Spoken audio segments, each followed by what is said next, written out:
Mercy Park, one of the cathedrals for soccer in the United States, is the site for today's Central Division clash between Sporting KC2 and Memphis 901 FC. Well, during the dog days of summer, these two teams have fallen on hard times recently and are begging for points with one win apiece in the season series so far. Doug McClagan, you'd have to think both teams will feel they can find a win and all 3 points here this afternoon. It's a really enticing battle between two teams pretty evenly matched. Yeah, absolutely. Always seems to be a close game between these two teams. It's two different kind of teams, though. Sporting Kansas City 2 is more of a possession-based team. Memphis is happy to soak up the pressure and catch you on the counter-attack, so should be interesting. And when they do catch you on the counter, more often than not, it winds up at the boots of their number 9, Kyle Murphy. Came in during the offseason, and he has been the guy they were hoping when they signed him. Absolutely. We said Memphis likes to soak up the pressure, waiting for that counter-attack. When you have a big, strong, electric pace, Kyle Murphy, then you can cause the opposition loads of problems. He scored last time they met. He's going to be looking to do it again today. Tied for second in the league with his 11 goals, and he'll be matched up against a center-back partnership featuring the young Cave Rod on loan from Sporting Kansas City, and the 20-year-old solid at the back for SKC2. Yep, this will be the battle of the day, I guarantee you. Rod against Murphy. You know, they're looking for consistency in that back line with the last 11 games. He's solid, he's reliable. You've got to be playing him in the last 11 games. He's been really solid, winning balls in the air and organising the back four. It's going to be a battle between those two today. Never present last year, just a 6th start this year after signing for Sporting KC. Who else fills out the rest of the lineups? We'll have the starting 11s and kickoff coming up next as SKC2 hosts Memphis 901 FC.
Welcome back to Kansas City, Kansas and Children's Mercy Park. Just about ready to get started here as SKC2 play host to Memphis 901 FC. We'll take a look at the starting 11s.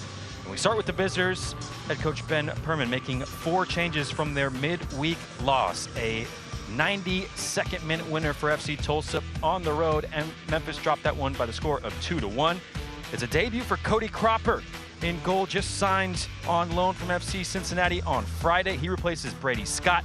Breck Evans checks in along the back line for Zach Carroll, Leston Paul for Laurent Casedu in midfield, and Dre Fortune in for Michael Salazar. As for SKC2, 3 changes from their last time out, a 1-1 draw against Indy 11 last Sunday, as Smith and Duke go to the bench.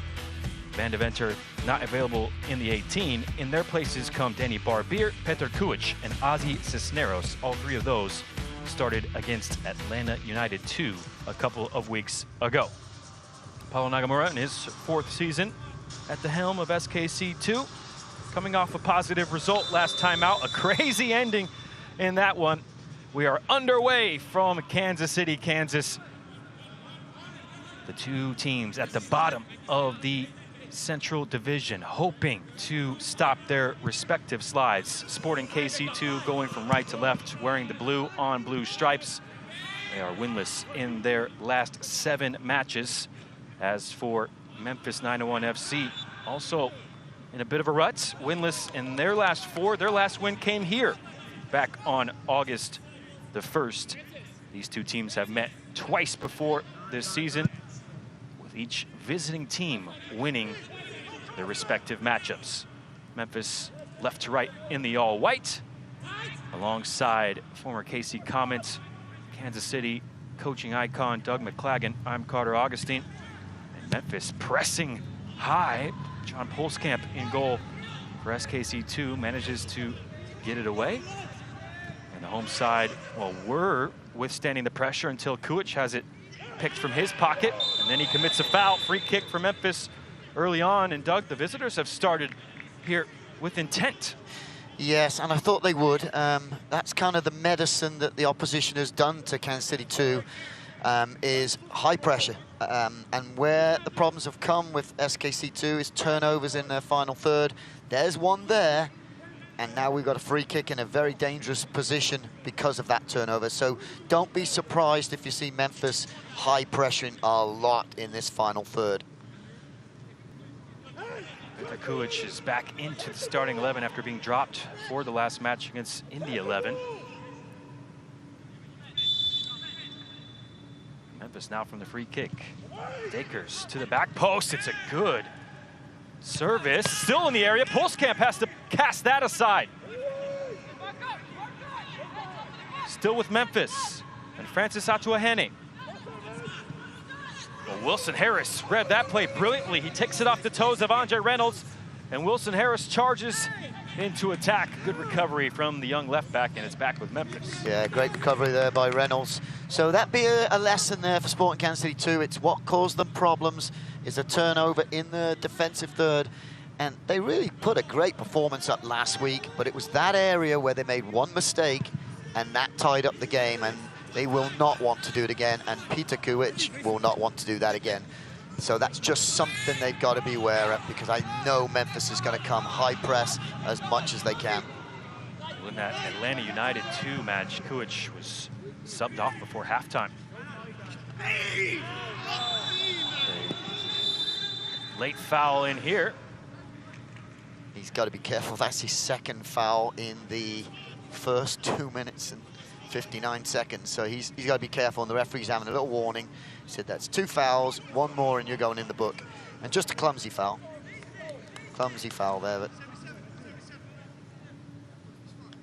so as you say, that last game he played in, he made a slight error that gave up the goal, and he was subbed out early in the first half, and he's going to want to be on his toes here and be careful with possession in that final third.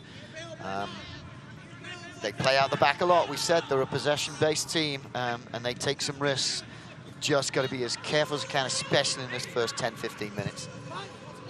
Kuic has to tread carefully after being warned now by the referee. There was a look at head coach Ben Perman, named the coach in April after 2 years as an assistant. Such an impressive run with Detroit City in the MPSL before that. His Memphis side have played far less games than anyone else in the division. They're just 5 points behind 4th place, but have 3 games in hand at least on everybody. Yeah, they're sitting in a good spot, really, but the problem is, that's a lot of games to play. 15 games in 2 months. And like you said before the game, they've got quite a few injuries. Backloaded schedule for Memphis, which, if they win these games in hand, could see them propel up the table. But a lengthy injury list indeed for Memphis 901 FC, as they're unable to name a full bench even here this afternoon. 6 players on the bench instead of 7.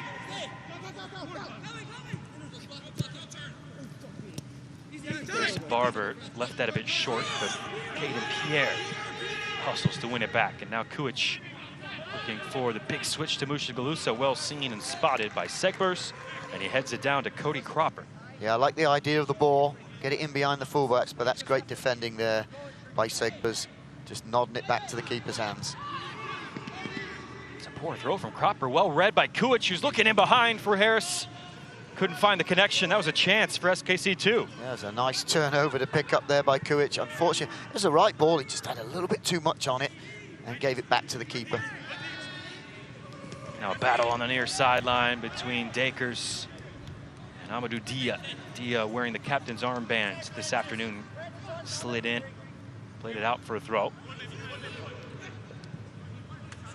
There was a look briefly at Cody Cropper, making his debut for Memphis 901 FC. Just signed on loan from FC Cincinnati on Friday. That's right.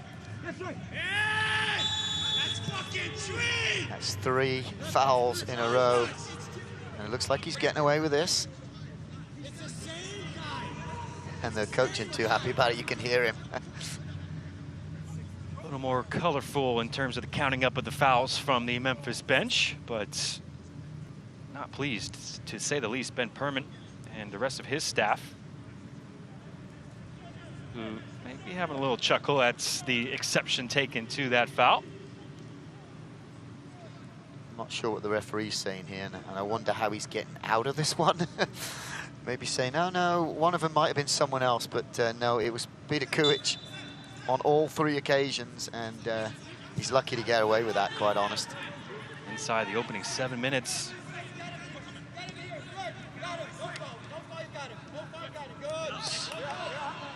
Interesting to see the captain, Leston Paul, coming over and having a word with the referee after that last foul.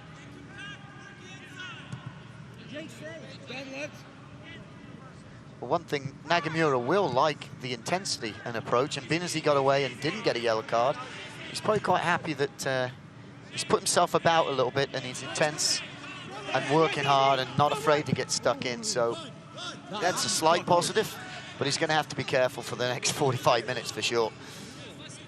Jake Davis and Caden Pierre, along with Grayson Barber, the right side, just couldn't quite figure out what they wanted in that build-up. Pass from Davis, out of play for a throw. It's a poor touch off the thigh, and this could be an opportunity for SKC2 to move forward, and Enoch Mushagalusa, who likes to run at players 1v1. Well, it might be a 1v3 here soon. Excellent defending, Mark Segbers. Cisneros charged and blocked that from Paul. Segbers continuing up the pitch, but Dia wins it back for SKC2. So some high pressure being shown by the home side. Yeah, both teams willing to get in here and work hard and put some pressure on the ball and causing turnovers. Kuich back for Danny Barbier. In the starting 11, replacement of Graham Smith, who had that heroic goal line clearance. The last kick of the ball, last time out for SKC2. Just a wonderful and crazy ending to a soccer match. And after the work down the right from Pierre, SKC2 win their first corner of the game, and this is where Danny Barbier could perhaps be a threat. He already has 2 goals on the season. Yeah, he scored a lovely headed goal in the last game he played in, and we thought it was Graham Smith. In fact, we both did, but it was actually Barbier, so we'd like to give him credit for that by the way. Whipped in just over the head of Rod. Barbier was there at the near post as well. He'll recycle his run. Second phase of this set piece to come. Excellent service. Well, Harris just got ahead to that. It was a good cross from Grayson Barber. Cisneros hears the shout for turn, and he obliges. Cisneros around a defender. Jake Davis fakes the shot, dumps it over to Barber. Mushagalusa. Mushagalusa still! Well worked in attack from SKC2 and the shot over the bar from their leading goal scorer. Yeah, some great ball movement there by SKC2. Couple opportunities, I think, to pull the trigger. And again, but good defending here by Memphis. The swarm in the ball. That is a great strike, but it's well under pressure. And I thought Cisneros might got a shot off too, but he had people in his face too. So excellent swarm defending there by Memphis, that's for sure. But good ball work by SKC2. Yeah, that was a case where both teams were just doing good offense matched with good defense. That's a great shout. So many times SKC2 just looked like they were lining up a shot before Memphis were able to swarm together and close those gaps. Looked like there was space over the top there from Dia. Reynolds stepped in front of Barber, wins it back for Memphis. Again, you said this in the opening. You can sense that both teams really feel there's 3 points here for them today. And it seems like both teams are going for it. So I think we're going to be in for a great game. Memphis is going to love that distribution from the goalkeeper, Cropper, splitting the lines. An excellent pass from Odura. Winds up with a fantastic cross. And that looked easier to score from that distance. Believe Kadeem Daker's at the back post. Yeah, Sporting Kansas City, you've got to be careful there. There was a 2-on-1 overload here with the overlapping run. And that's a beautiful ball in. Let's see if it was slightly, I don't know if it was slightly behind him, maybe. But that was a bullet played into him. Yeah, it might be easier to score than miss there, but what ball in. And from one attack from SKC2 up the other end of the pitch, it was a good attack from Memphis. Now Segbers wanted a foul. What a sliding tackle that was to break up the play by Skylar Thomas. Dia, though, into the area on the edge of the 6. Well, this game's back and forth in the early stages. Yeah, this is going to be a cracker. I thought there was a few chances, and he was calling the referee for a foul there. I think it was Segbers, but Mushagalusa got away with it. But yeah, this is entertaining. End-to-end stuff. We love it.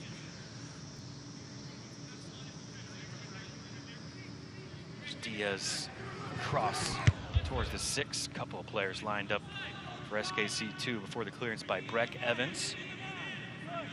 It's a big match for Breck Evans in central defense for Memphis 901 FC. One of those injuries, Zach Carroll listed on the injury report after he started in midweek. And Breck Evans, just his second start of the season for Memphis. Big shoes to fill. Zach Carroll, their minutes leader on the year. It's a big absence at the heart of the back line for Memphis 901 FC. Keep an eye on the 21-year-old, Breck Evans. They also have Niall Logue out too, who's also a very important part of that centre-back. So yeah, huge game for Evans. Pierre, oh, he faked it on his right, opens up the space for Cisneros, and he slips it back to Pierre. Dia, eyes up, finds Barber. Right onto his chest, and Barber loops it back into the area. Headed towards Mushagalusa. Looking for the angle. He almost found it. You could see when he got that ball, it's that old familiar look we get from him. Every time he's looking to bend it into that top left-hand corner as the goalkeeper stands. You can see as soon as he receives it, it's in his mind straight away. And he's going to take a push, and I'm going to bend it in there. And that, again, is not too far off, just caught the top of the net. Seen that time and time again, you're right, Doug, from Mushagalusa this season. Usually it hits a crossbar, doesn't it? Several times, yeah, especially at home. Well, shout out to my gamers. They call that the FIFA angle, Doug, because when you get that on FIFA, you just hold that R1 button down and you curl that bad boy into the far corner. Yeah, you're over my head on that. Not my kids, they know how to play it, but no, I haven't got a clue about that. lively start to this match as Memphis, a little miscommunication on the far side and out for a goal kick. Chances up and down the pitch so far. Yeah, we've seen a lot of good ball movement by Sporting Kansas City too. That's a positive. The positive for Memphis is they're not giving them any room at the top of the box to get a clean shot off. Immediately as they get the ball, there's immediate pressure on that ball. I give them credit for, like I said, swarm defending at the top of that box. Rod for Barber is layoff intercepted well by Dominic Oduro. Oduro exchanging passes with Evans.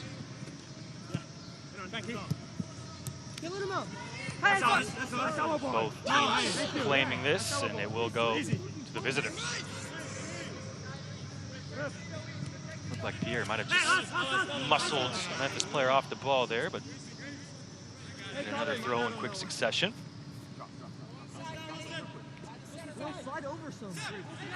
Memphis comes into this match just one place above Sporting in 7th, but on 21 points, just 5 back at the playoffs, 17 games played. Again, is 3 less than everybody else in the division.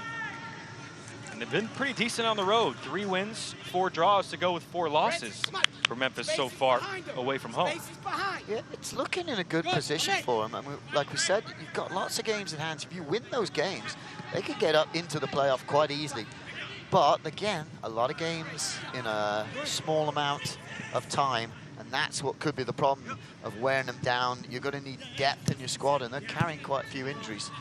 But, you know, a win today, if OKC loses today, then that could move them up a spot. But if Oklahoma wins today, then they could still end up being in 7th spot. Duro just gets his body in front of Kuich. Well, he's looking towards the near side. Dia read that the whole way. Big interception from the captain. And Cisneros fires it into the feet of Wilson Harris. Davis now.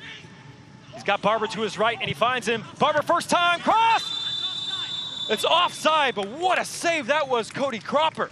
Ooh, what a save, but what a build-up play too. Sporting Kansas City 2 is knocking this ball around, and it is beautiful watch. And it's a great play by Harris, because when Cisneros got the ball, he was kind of getting under pressure, and Harris checked back to feet to receive it, opened up the play, and he's not offside by much there, and that looked very similar to a goal he scored last week. Wonderful cross last week from Caden Pierre, converted by Harris for his 2nd goal of the season. It was close to his 3rd, just offside. But you have to credit Cody Cropper as well, getting a hand to it, touching it off the bar. But SKC2 looked very interested in attack. Barber once more, this one over the head of Harris. Dia towards the back post, and Reynolds, nervous, puts it out for a corner. Yeah, I think he had to, because he wasn't sure what was behind him, and you just don't want to risk it there. So smart play, just knock it out for corner.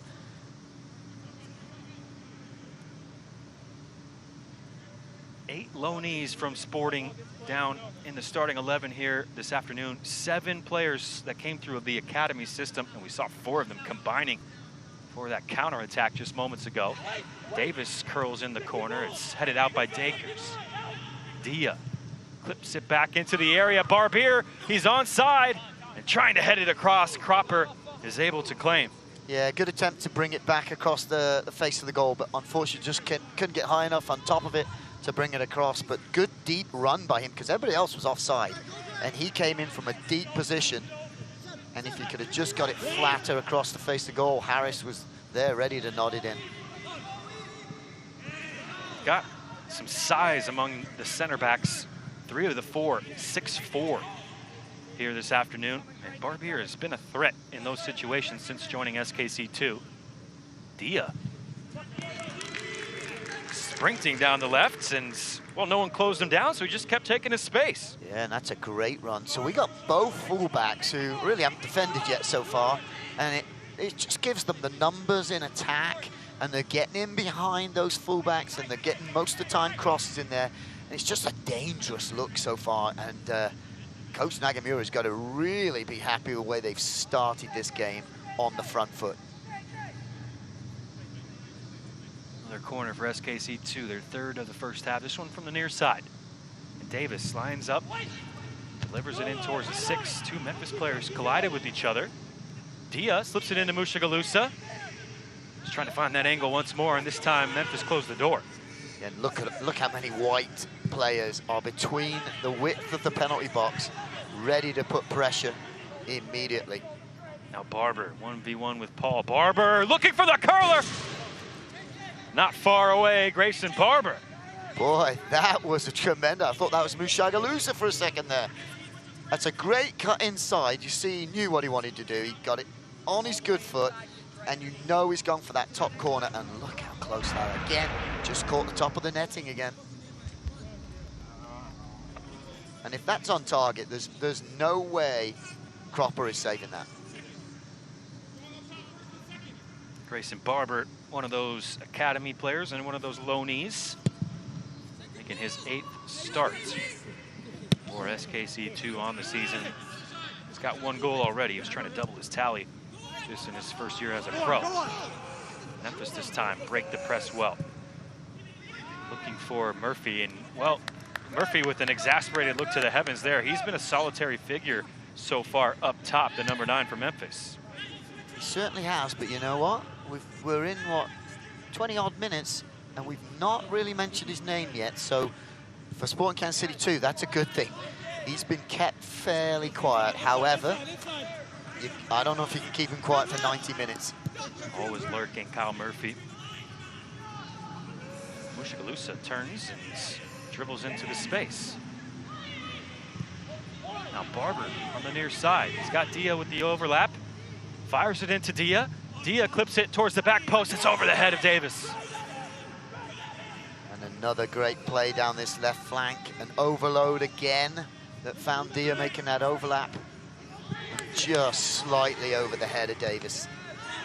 Barbier with a smart header under pressure from Murphy. Nods it back to Rod. And the pressure keeps mounting from SKC2. Over 60% of the ball in the opening 20 minutes. Well, this is something that Memphis is used to. It's funny because I looked it up. 8 out of the last 10 games, the opposition has had more possession than them. And that's remarkable because they've won quite a few of those games too. So they're quite happy sitting back, soaking it up, and trying to catch you on the counter-attack. That time, Paul was sitting back on his heels a bit. Kuich nipped in and got a tackle in on the captain. Another good ball. Barber will be a little bit disappointed he didn't get his chest behind that because he had a good situation for a one-on-one there. We've seen a lot of fairly diagonal balls in behind the fullbacks, so there must be something that Coach Nagamura has seen, maybe in film, because they're trying to get it in behind those fullbacks, maybe feeling that those fullbacks aren't afraid to attack, that maybe they should exploit that space in behind them. Referee today is Jeremy Shear. Just wanted Segbers to retreat a bit before throwing this back into play, and Kuich nods it out of bounds once more. Well, Mark Segbers played 30 times for SKC2 back in 2019. St. Louis native, got 1 goal for the club while he was here in Kansas City, and it came in this stadium against Memphis, his new club. Yeah, we talked about him last time he played here. He was one of the better players on that squad, we felt, and unfortunately next year he's gone, and I'm sure he's loving it here at Memphis. He's a very, very important player for this squad. Making his 17th start. That is the most of any player for Memphis 901 FC. They're looking for Segbers on the near side. Just felt the pressure of Barber there and keeps it for Memphis.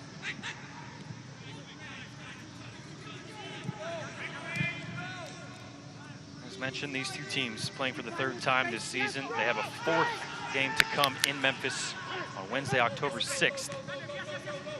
You hear Paulo Nagamura imploring the press for SKC2. Kuich laid on that one. And, well, you hear that's SKC2 were thinking that was a dive, but nonetheless, Referee counting on his fingers for the amount of fouls committed by Kuich, and he gets a yellow card here in the 25th minute. Yeah, I think it was a foul. I think Nagamura's shouting he dove because he knew if I don't say something, he's definitely going to get a yellow. Let's have a little look here. He's a little late, and he called him late, and that's his 4th foul. So yeah, that's a yellow card.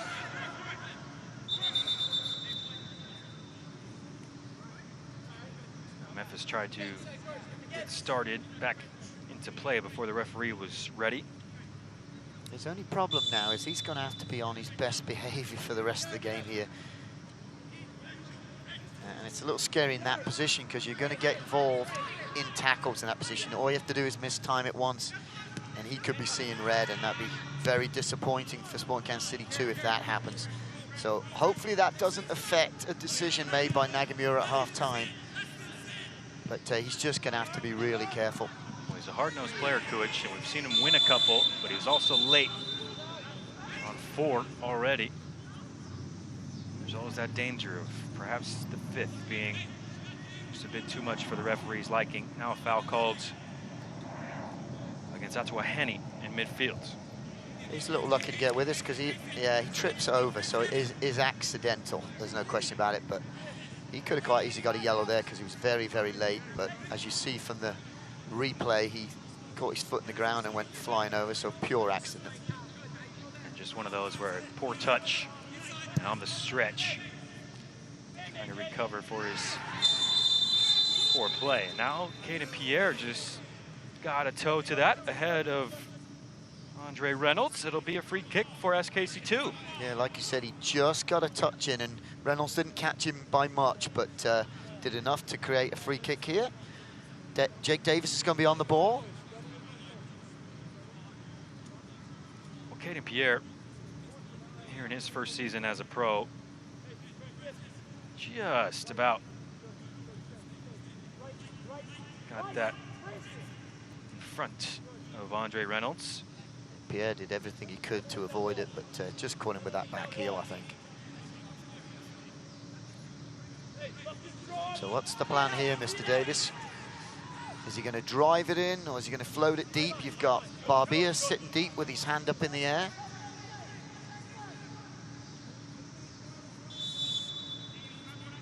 Barber runs away. Davis curls it towards Barbier. It's over his head. And on the hop, that's an awkward one and well handled. The back post. Looked like Dre Fortune was able to get that away on the half bounce. Yeah, Davis tried to play it to the back post just a little bit too high there for Barbier, and good clearance actually, like you said, because that was an awkward one, and it was quite a good decision just to play it safe and put it out for a corner. Fourth corner of the match. This one taken short. Barber drops it off for Dia. Back for Davis, just changing the angle, whipped in and headed past the goalkeeper and past the attacking player, is out of play. Breck Evans got to head to that ahead of Cropper. Yeah, Evans flicked it over the keeper, but by flicking it, he also avoided all the Sporting Kansas City 2 players that were rushing in to get on it. So in the end, that's a good play by Evans, because I'm not sure if the keeper would have got that or not. That's a little play that's coming off the training ground, as they say. Great service from Davis. And another good ball from Davis. This time Barbier, plenty of power in that header. He couldn't direct it on frame. Yeah, he'll be disappointed he couldn't get it on target there, and you can see him shaking his head. There's some big boys in there from Memphis, and he did well to get free, but unfortunately not on target. Like Skylar Thomas trying to mark Barbier. Guys standing at 6'4". It'll be interesting in both penalty areas in terms of free kicks throughout this match. Cropper with the long delivery, and Kuich felt he had position. The referee agreed. Yeah, good call by the referee there. Fortune just trying to get around Kuich. Grabbed the midfielder, pulled him back, so free kick to SKC2 as we approach half an hour gone.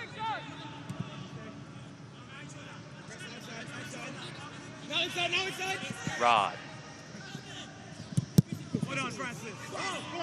Intercepted by Francis Atuahene, and he keeps it in play. Whole ball has to go out. That one stayed on the line for Memphis, and Atuahene with some wonderful dribbling pokes it to the edge of the box. Nobody there for Memphis 901. Good recovery defense there from Sporting Kansas City too, because again, we talked about this, can't afford to give those turnovers away. They did give it away, but they harassed Fortune there. Fortune did very well with the ball, but 2 or 3 defenders got over there quickly to slow him down. He's switching to the left. Barbier, it's behind Dia, who reaches back and keeps it in. Mushagalusa around 2 players, always looking for that shot. Instead drops it to Cisneros, and now Pierre. Memphis forced back on the edge of their penalty area once more. Cropper wants him pushed out now as they force it backwards. Rod, delicious into the path of Dia. Dia towards the back post. Harris got a touch. What a chance for SKC2 as the referee blows the whistle. We'll have a hydration break, but Harris just inches away from making it 1-0.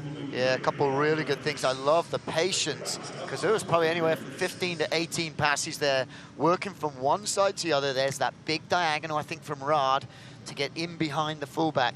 What a beautiful ball in. And a great run by Harris, and that couldn't have been any more than 2 or 3 inches wide of that far post, and that would have been an absolute peach of a goal. Unfortunately, just the wrong side of the post. Mamadou Dia has been active down the left side. One more service from the captain that was just inches away. And there's nothing a defender can do about that. That ball is curving away from the keeper into the forward, and it's between the last defender and the goalkeeper. So if a defender touches that, there's a high probability that's going to be an own goal. So that is one scary ball to defend for a defender and also for a goalkeeper. And unfortunately, Harris's touch just crept past that far post. Just launching himself at it at the back post, Harris. About a split second behind after that raking diagonal from Kave Rod, who we highlighted in pregame, and he does have that passing range, the 20-year-old center back on loan from Sporting Kansas City. Oh, yes, he does. See, that was a beautiful pass, and we've seen Harris now twice in that kind of 6-yard box with a ball that's played in between defender and goalkeeper, and he's been so close. The first time he was offside, so that's the timing of the run, but he's so close to getting a couple goals there from great deliveries on the flanks, and that's where they're getting that overload. And if they can continue to do that, they're going to continue to create opportunities. And Harris, if they keep doing that, sooner or later he's going to put one of those in the back of the net. Well, yeah, it's like three Goldilocks, or three bears and Goldilocks at the moment. He was just early on the first, just late on the second. We'll see if he can time it just right. Next opportunity, Wilson Harris, and that was a busy man, Cody Cropper, in the opening 30 minutes on his debut for Memphis, the new goalkeeper. He's the 5th actual goalkeeper to man the posts for Memphis this year, and 6th if you include the 1 minute and 2 saves for Mark Segbers in emergency duty. I didn't know Mr. Segbers had played in goal. Can do it all, Mark Segbers. But that's that injury issue for Memphis 901. They lost John Berner, an Achilles, unfortunately for the veteran. He suffered in June, tore his Achilles. They brought in Kyle Morton, who played the last match here on loan from Houston. He's now gone, and they've brought Cody Cropper in on loan from FC Cincinnati.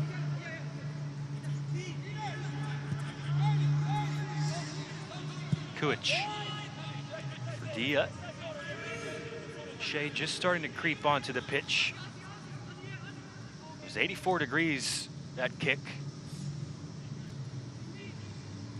Barber works it well with Dia, and Barber now into the area, finds Wilson Harris. It's blocked. Davis tried to turn and drop it to Pierre. You heard the no turn shouts inside the Memphis penalty area, and in the end, a foul just bring this attack to a close once more. Yeah, an opportunity for Harris there, but what a crunching tackle by Leston Paul. If you watch here, Harris is about to go bury this. Watch him, he's thinking this is it, and then what a tackle. That is tremendous defending, and then just a silly little foul, and he couldn't avoid it. Captain's intervention from Leston Paul after Kadeem Dakers had fallen down in the build-up, and well, keep an eye on Breck Evans, who's perhaps suffering a bit of cramp here in the early stages. Just 298 minutes on the season coming into this one, Evans.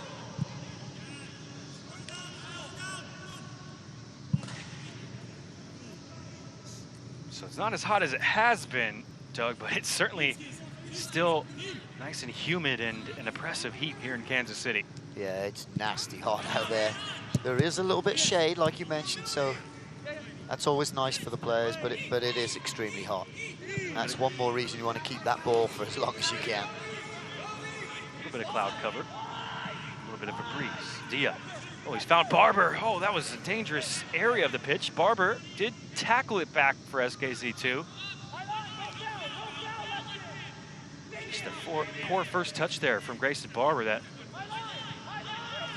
really dissolved that chance when it looked like it was going to be something for SKC2. Yeah, it was disappointing there because another fantastic run by Dia. He's been brilliant this first half. Created a great opportunity, and yeah, first touch just let him down.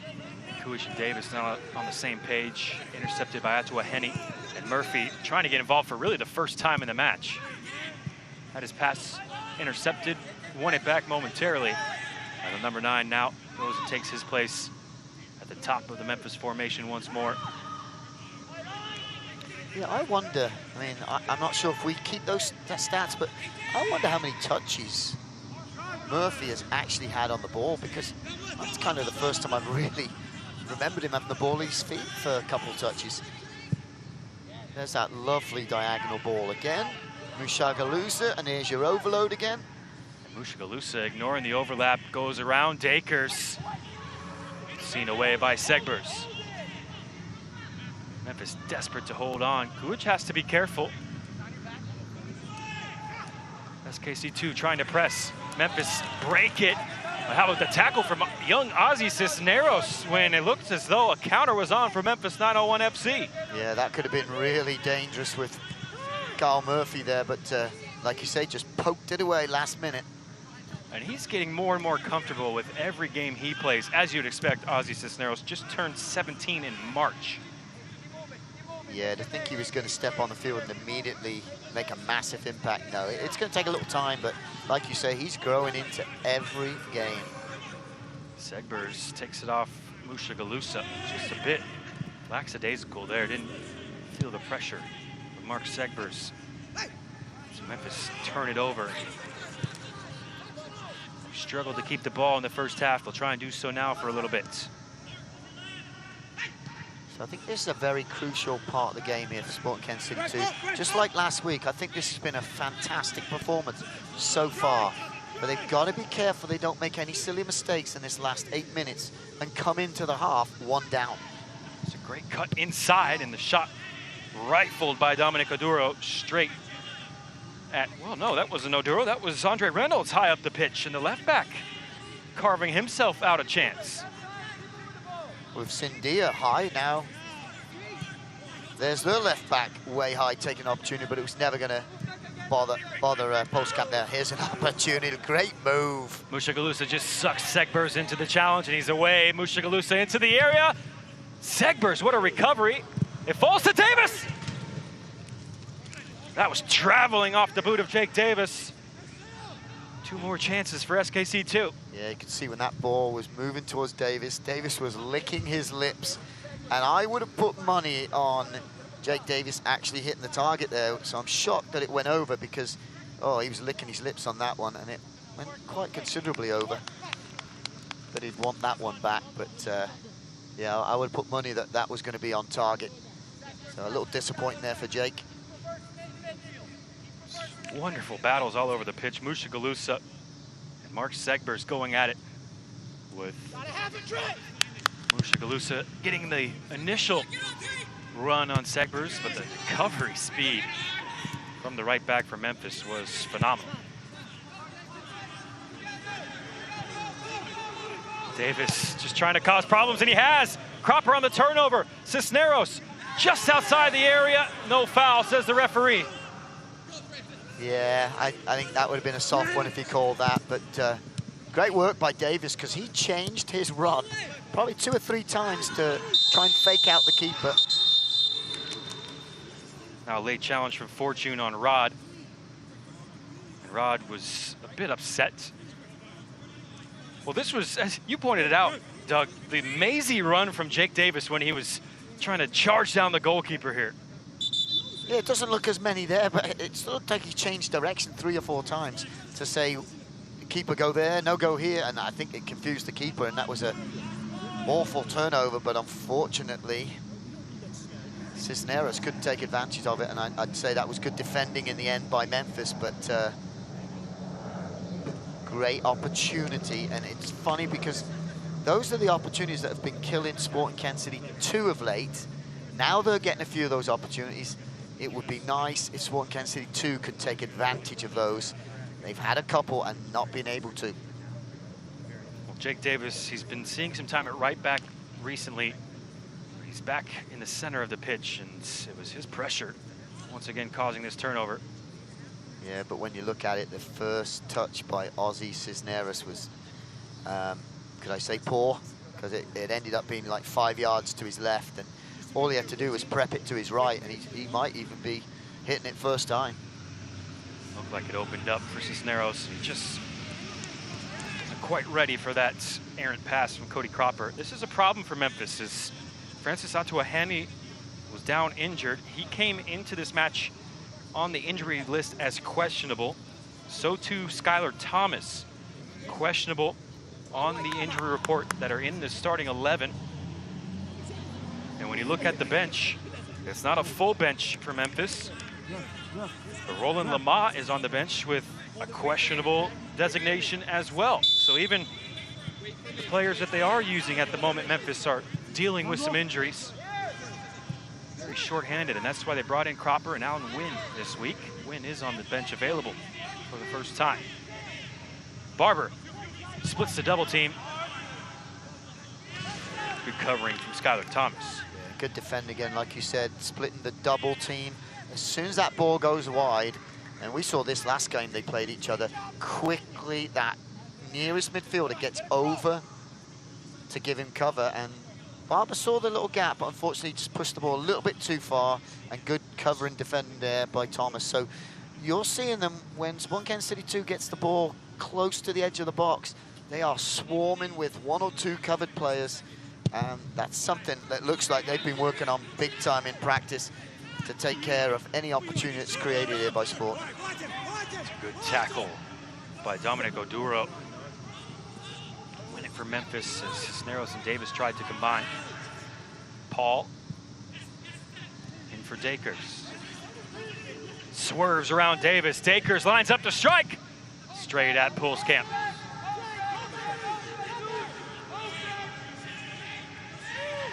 Nice dribbling from Kadeem Dakers to create the chance for himself.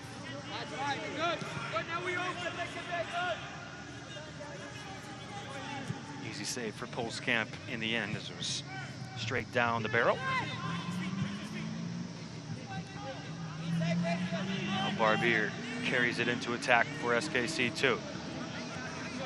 Into the final 2 minutes plus added time at the end of this first half. Cisneros. Heavy for Rod, who goes and retrieves. Yeah, the pass there from Cisneros, like you said, a little bit too heavy, which meant they lost the overload at the fullback position. So now they've come to the other side. Kulich drops it right onto the toe of Dia. Mushagalusa goes for the acrobatic finish. And, well, it was ambitious from Enoch Mushagalusa, but perhaps he had some better options available to him. Yeah, if he scores that, that's the goal of the season. But, yeah, I think his first touch kind of let him down, so he thought, oh, well, I'll try this. But, yeah, the other players could have had a simpler layoff, possibly. But again, look at the numbers of white shirts. They are all over the place. They seem to be defending in between the width of the penalty box and at the top of the penalty box with loads of numbers. Just about 8 defenders usually with the goalkeeper, crowded around the penalty area for Memphis. And they've held firm so far.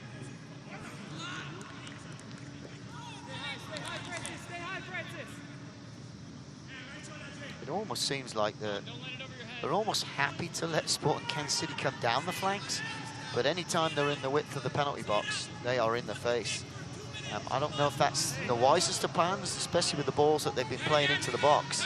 If they continue playing the balls they've done so far, sooner or later you would think someone like Harris is going to get on that ball. Rod shifts it around Murphy. There's the passing range from the young center back to open it up for SKC2. 4 minutes go up on the board, added on. We're into the 4 minutes now. Davis gets it to Pierre. Mushagalusa. Watched closely by Oduro before dropping it over towards Barber, who's offside. That's disappointing from the winger. Yeah, it's disappointing when you can look across the field and see every other white player, and all you got to do is take a step back to your right and you're onside. So yeah, disappointing there. Keep it up, Drake. Drake, keep it up. 3.5 minutes here. 3 minutes. Come on, White. Ben Come on, Perman White. Challenge us and attack. trying to hype up his team. 3.5 minutes, he says, left of added time. He's imploring Dre Fortune to stay involved. Fortune pressuring there, and Rod plays it out for a throw. So we're going to come into the half here, and if you look at the game, you go, all right, well, Sporting Kansas City 2 was by far the better team. More possession, more chances. But you know what? I think Memphis is so used to this. They're okay with this. They've had so many games where they just let the opposition play with the ball, and then they find ways to either steal a tie from it or get goals to win the game. And so while it's all Sporting Kansas City 2, I don't think Memphis is too worried about that. They've scored 4 goals in the 2 games against SKC2, and 3 of those have come in the second half. That was a loud howl of pain from Kyle Murphy. Barbier comes over to see to him, and people are saying play on from both benches. Yeah, honestly, I think it was a good tackle, but it was a heavy tackle, that's for sure. And obviously Murphy felt it, but it was completely all ball, that's for sure. So far hasn't been his afternoon. Kyle Murphy is trying to gingerly walk that off. Cisneros got in front there, but couldn't keep it in play. Here's the challenge between Barbier and Murphy that left Murphy on the grounds. Yeah, it's one of those, and you see a lot of this where, so Barbier made a good tackle, but his foot may have accidentally, I think, followed through and caught Murphy on the shin. And so obviously Murphy's in pain and he's asking for a foul, but the ball was played first and there was no intention to follow through. It just is a natural follow through. So a tough one to call. And Murphy, as you could tell from that leap, looks just fine having recovered from that knock.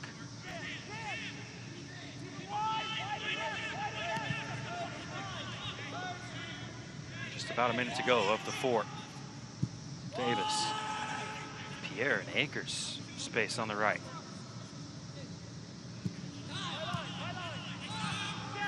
How's your first touch? Davis up to the challenge. Now Kuich, oh, he was looking to split the lines. Barber now delivers it for Dia, and that just ruined the timing of the whole move. Yeah, disappointing because you know Kuich was aiming for Dia, and I guess Barber didn't know it. And then Barber got the ball there, but by the time he got there, Dia had already gone too far, as called offside, so just a little disappointing there, but it would have been a beautiful ball by Peter Kuich, who since his first 4 or 5 fouls early on has kept his body under control and been very, very smart and has been good on the ball. And that's nice to see for a player that, you know, a couple of weeks ago was in the doghouse a little bit. He's done very well today. Have a challenge, Dre. That brings the first half to a close. An entertaining and engaging matchup here in Kansas City. But the teams go to the locker rooms without a goal, scoreless at halftime between SKC2 and Memphis 901 FC.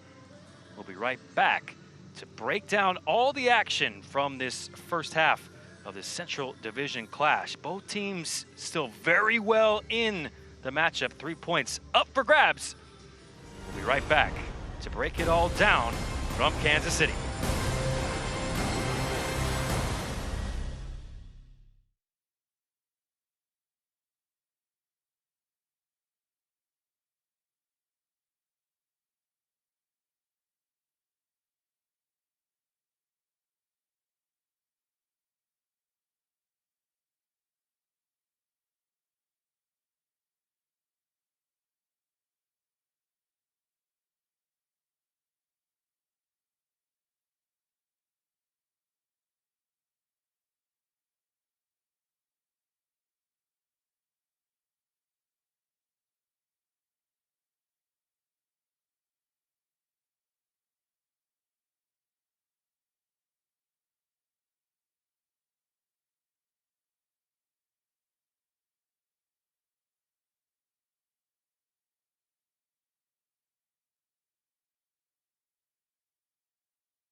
Here you go, right back.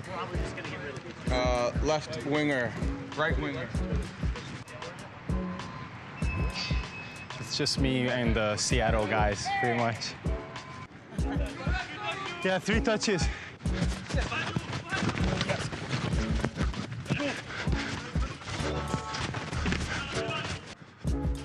Well done. Man.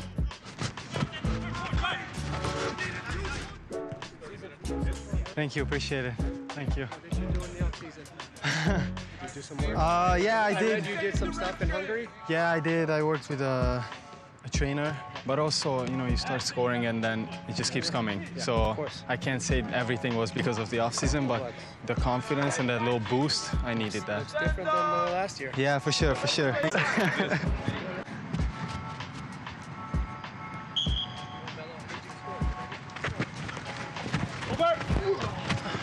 What? He put every corner right in the perfect spot for Christian's head. It was unbelievable. So good. Yeah, his technique is so nice. Yeah, I'm not marking you. The Seattle players have some extra running, so just captain, carry your team. Hey, how are you? Nice to see you. Good, nice to see you too. Can you guys sign this jersey for me, please? Big fan. Please, can I get your autograph? I don't know if Jimbo told you, but it'll cost you. It's expensive. We run the New Jersey, New York prices. I'm used to the Kansas City prices, so. Jordan, I hope you got my goal. That's all that matters. Fortunately, I don't know many guys, so the footage of me speaking is not a lot.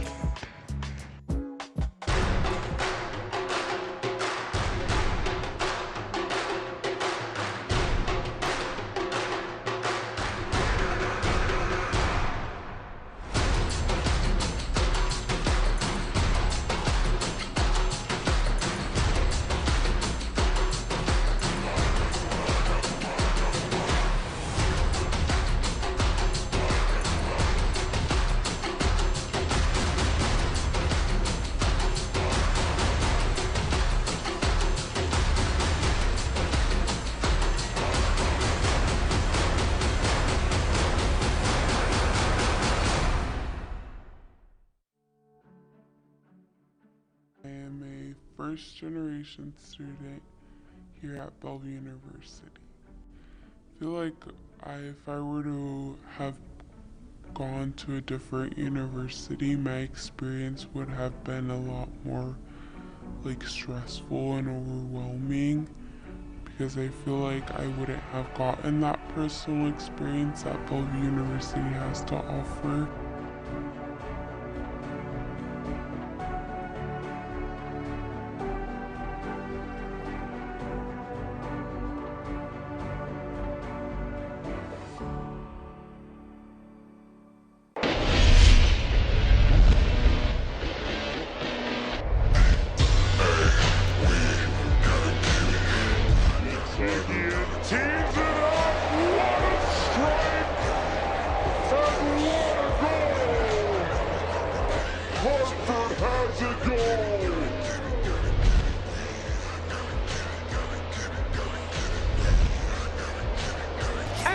City double their money, and how sweet the sound in Lynn Family Stadium.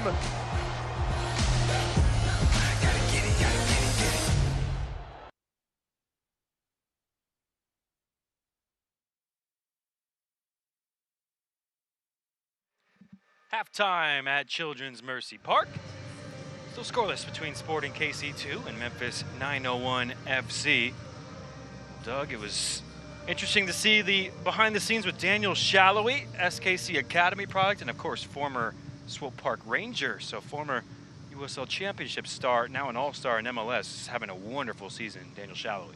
Yeah, and he seems just watching that, just what a nice guy, just a great guy. And the comment that I thought was quite funny was, I don't know too many people here. Well, if you keep playing like you keep playing, then you're going to know him year after year after year. So just what a neat kid.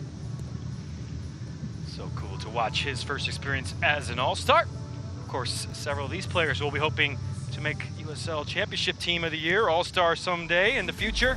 It was an intriguing first half here in Kansas City. Still scoreless, but both teams with chances. And the first one fell to Memphis. A good save from John Pulskamp. And this, perhaps their best chance of the first half. Yeah, two decent chances. Good save by Pulskamp. That one is so hard driven in. It's really tough to finish. But after that, I think it's pretty much Sporting Kansas City all the way. And that is so close to the goal that we're used to seeing him score. And here's a great ball in by Barber. What a save. Cropper got a hand to it. It was offside from Harris. Fantastic save from the goalkeeper nonetheless. Barbier was involved from set pieces. Barber came close. Curling effort of his own. It's pretty much all SKC2 after that bright opening for Memphis. It has been all Sporting Kansas City 2. However, it is still 0-0, and that's something they've got to be careful of to start this second half, I think.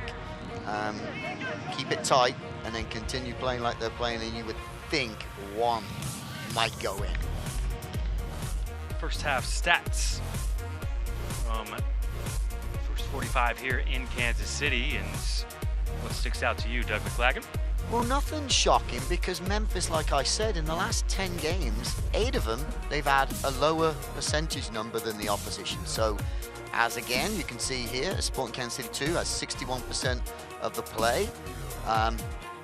It's normal, that's what I expected, but you just got to be careful, because Memphis are used to this, and they will catch you on the break, and all you need is one goal, and the game's over. So Sporting Kansas City needs to be aware of that. While it looks good on paper, they've got to put something between the sticks. Of course, Sporting KC2 are in the middle of a 5-match home stand, and it's 3 games at home this week for SKC2, with a Wednesday fixture against Birmingham Legion that was rescheduled from earlier this year, and then closing it out over the weekend with OKC Energy. A lot of home games, actually. 4 out of the next 5 for SKC2 before they finish the season more on a road swing. But a big week for SKC2 with 2 more games in the next 7 days.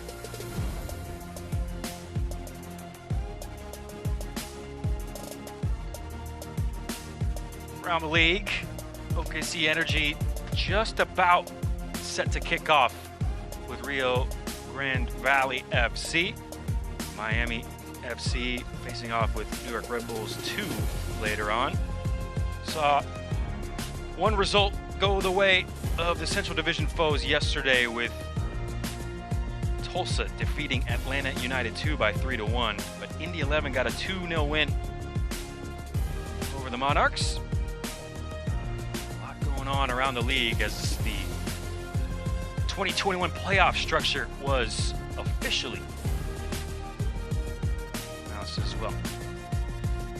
Still scoreless here in Kansas City. Not for the lack of trying. Some more inventive than others. Mushagalusa tried to come up with his bag of tricks and was just wide. SKC2 and Memphis 901 FC scoreless. We'll be right back for the second half.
Just about ready to start the second half in Kansas City here at Children's Mercy Park. SKC2 and Memphis 901 FC scoreless after 45 minutes, and the visitors have made their first change of the match, and the new signing, Alan Wynn, into the fray for Memphis 901 FC as we begin the second half in Kansas City. Seems to switch sides, and Kuich with a miscue early on inside the opening 15 seconds of the second half. It's a corner gifted to Memphis 901. Yeah, I'm going to give a warning here for Sporting Kansas City 2. It was in the game last week. We had 4 turnovers in the first 5 minutes of the second half. One of those turnovers cost them deadly or badly in a goal, and that's what tied the game at 1-1. So the first 10-15 minutes, I think they've really got to be on their toes. That's not a good start, what happened right there. First corner of the match for Memphis, and Murphy just squeezing in between a couple bodies there. That's the man that Memphis would want it to fall to. Yeah, I told you can't keep him quiet for 90 minutes. That's a little warning, so beware, Sporting Kansas City 2. Take care of that ball in your half and don't turn it over. So a warning strike for the visitors. And it's a good point you make, Doug, as the last time out, Sporting were shocked right after halftime. Now Cisneros, lovely into Mushagalusa. There are plenty of players available. Davis a bit upset at Mushagalusa ignoring his run. Yeah, I'd be upset because it wasn't an overload 2v1, it was an overload 3v1. Either find Davis or find, I think it was Pierre overlapping, but to find no one is a little disappointing. First touch of the ball as a member of Memphis 901 for Alan Wynn, and it was a nice pass, slotted into that left inside channel for Murphy. He'll be a dangerous wide player for Memphis. Again, just announced yesterday. And it's the first match for Alan Wynn since last October for Nashville against Minnesota United in MLS. So he'll be eager to get back out in action on the pitch, the number 77. There he was trying to track down Pierre. Mushagalusa slides past Reynolds. Slides the pass into the path of Cisneros, inch perfect. Barber, 1v1 with Segbers. Barber, first cross block, still Barber, and he dribbles it out of play. Yeah, good ball movement to get the ball out to him, out to the flank again. Bobby had decided to go down the left, got through a little bit, but then couldn't get it fed to the boys in the middle there, waiting for the ball. And that's good defending from Mark Segbers again. Just unfortunately came off him and went for a goal kick.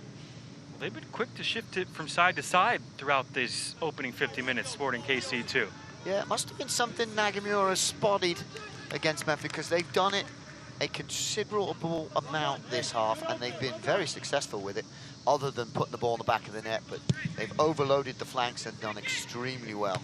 Cropper looking for Wynn, finds the head. The new man. He has scored against SKC2.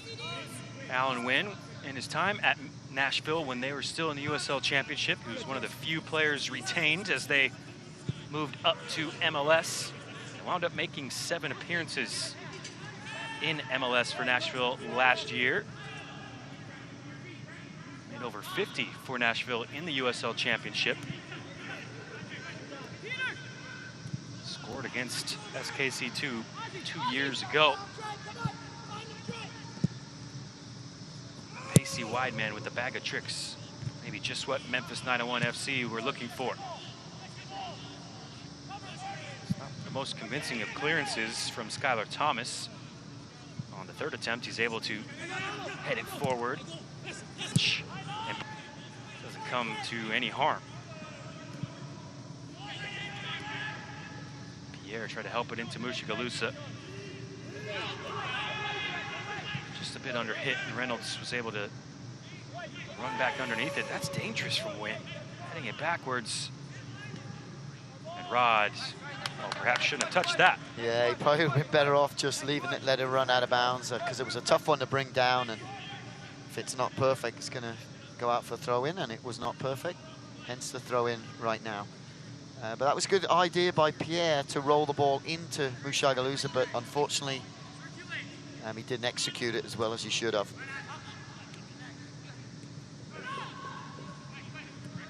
We've already seen a warning shot from Memphis, and you mentioned it, Doug. They're apt at some late game heroics so far this season, and in fact, 11 of their 18 goals scored in the second half. Memphis 901 FC. Oh, there's a clever reverse from Barber, but just too heavy, and Dia can't catch up. Yeah, it really was a nice idea. Unfortunately, like you said, just couldn't get to it, but beautiful reverse pass. It's called the no-look pass, but well read by Segbers too. I just got a touch to that Segbers before it traipsed over the line. Dia was pressuring, and I think Segbers is perhaps a bit lucky that the referee didn't spot that. Could have been a corner. Instead, Cropper up towards Wynn. He and Davis challenging. Second header won by Wynn. Kuich saw that one ahead of Fortune. Not only have 11 of their 18 goals been scored in the second half, the last 5 goals for Memphis have come in second halves of play. Now Segbers is dumped to the ground by Grayson Barber. And he plays with fire and passion, Grayson Barber, which is something Peter Vermees has said he likes about him, but he is perhaps known to not make many friends out there on the pitch. No, I'm sure not, but he was up against the experience of Segbers. You can see, even when they were running 5 yards short of the ball, Segbers looking over his shoulder, finding out where he's at, just cuts off his path and is waiting to get hit in the back so he can take the foul. So while lots of intensity and aggression there by Barber, really smart by Segber. Well, Duro had to get there ahead of Harris. He did, and his eyes up. He's picked a peach of a pass to the right-hand side.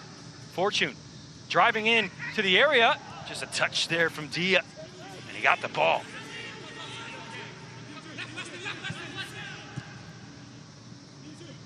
Looks nervy for a couple seconds there as Fortune made his way into the penalty area.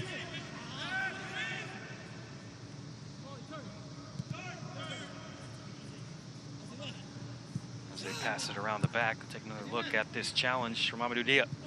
Yeah, it's one of those you've got to be really careful, because if you don't hit that ball, that's going to be a PK, and it'll be like a really silly PK. And here's a turnover in the final third. There's something got to be aware of. Loduro was trying to slide it in behind. Barbier read it well, but then just SKC2 took too much time after they had turned it over, and Memphis repressing, win it back. That's a quick shift to the feet from Dominic Oduro. His fast footwork. How there. quick was that? Holy cow. Davis like, oh, I mean, how do I avoid that? I'm sorry. There's anyone that could have seen that shift to the feet coming from Oduro, who's starting to try and put his fingerprints all over the match in midfield for Memphis. Came up through the Right to Dream Academy in Ghana. Famous academy that's starting to produce a lot of players. Cross whipped into Murphy. Touched onto the bar by Pulskamp. And now Murphy, it's going to be called for the yellow as he was scrapping and clawing inside the area. Free kick to SKC2. But another chance for Memphis and their top scorer, Kyle Murphy. Yeah, all started by a fantastic ball by Leston Paul.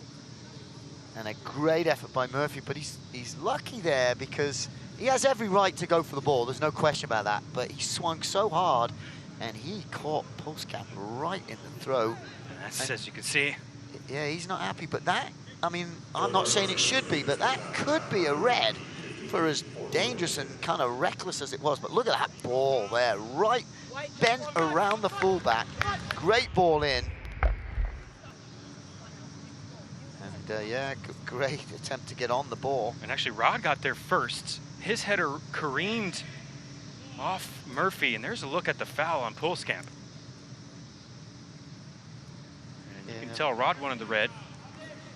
Maybe it's yellow's fair. I mean, because like I said, he does have every right to go for the ball, but that is wild and reckless. Oh, dear. Pulskamp brave to throw his hands at that one. Yellow card shown by the referee to Kyle Murphy. There's one player for each team. Now, in the referee's pocketbook. I don't think Pulskamp in the end got a save on that one. I think it just went off the post and then the fingertips to push it away.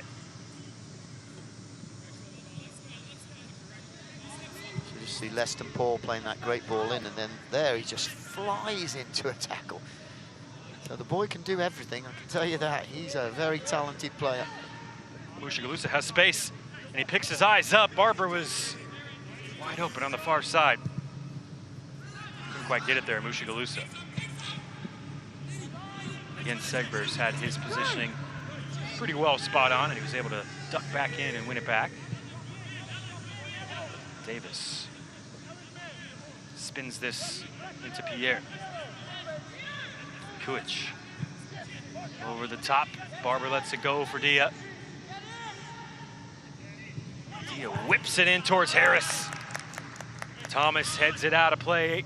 Corner kick for SKC2, their first of the second half. Yeah, good defending, good positioning by Thomas there, because you know it's coming into that front post, so he just sits in that zone and makes sure nothing gets through there. So excellent defending.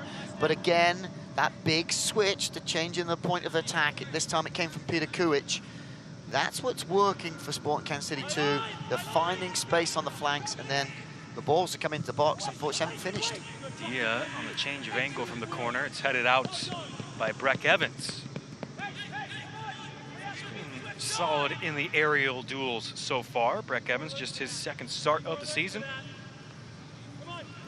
Yeah, I'm going to say any ball that's whipped in the air, I think you're going to see Memphis win with Thomas and Evans being so tall.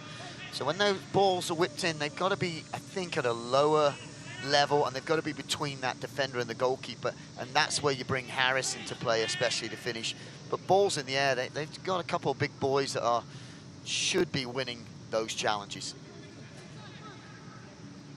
If you're just joining us, that was a big call for Memphis, as their ever-present center back Zach Carroll picked up an injury in midweek.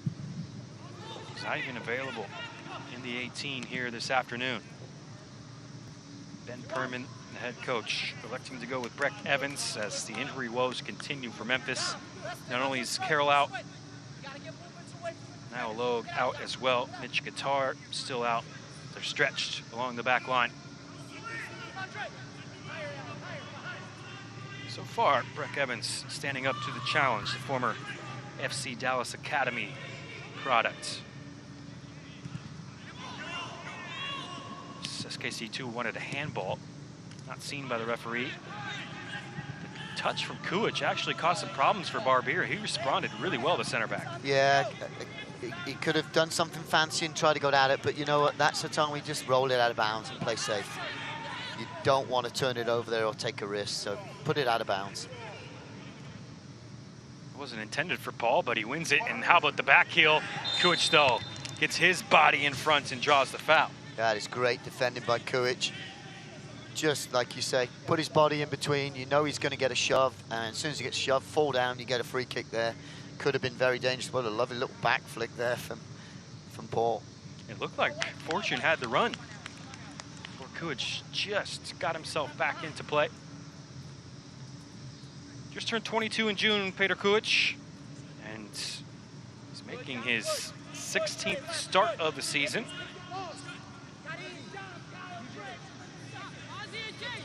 A pedigree in his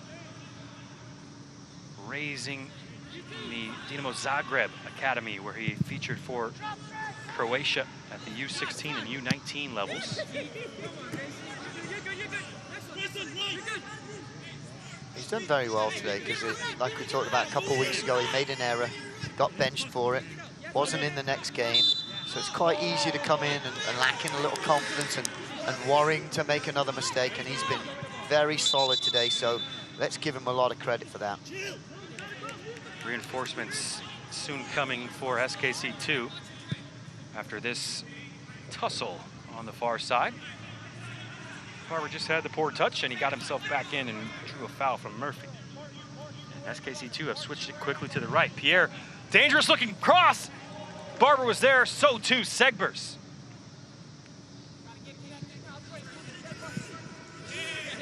Murphy tried to flick it around Barbier, who did well to use his frame, and he wasn't fooled. Kuich picks it back up for SKC2. There's another tantalizing cross from Caden Pierre, the youngster, fresh off his assist from last week. Yeah, that's the cross we just talked about. It was a beautiful ball because it was low and it was to the feet, not in the air, and it was between the defense and the goalie. So everybody's in that. Anybody can get to that. Like I said, if you float it in the air, they got a few 6-footers that'll probably get there first. So great ball in there, unlucky.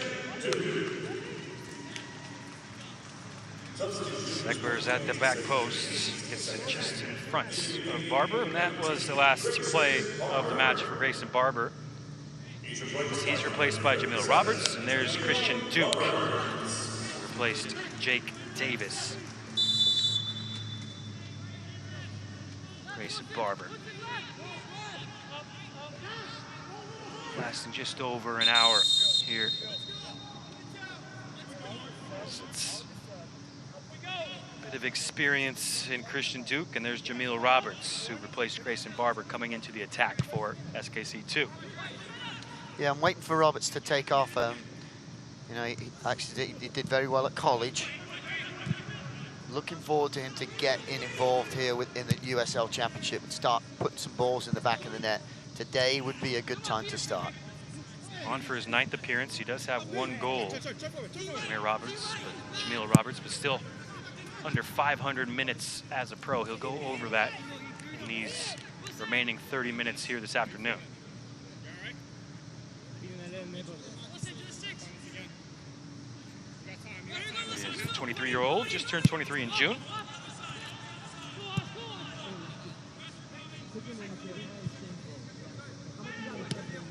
Cisneros presses high. Now Roberts tries to win it away from Reynolds, and he does.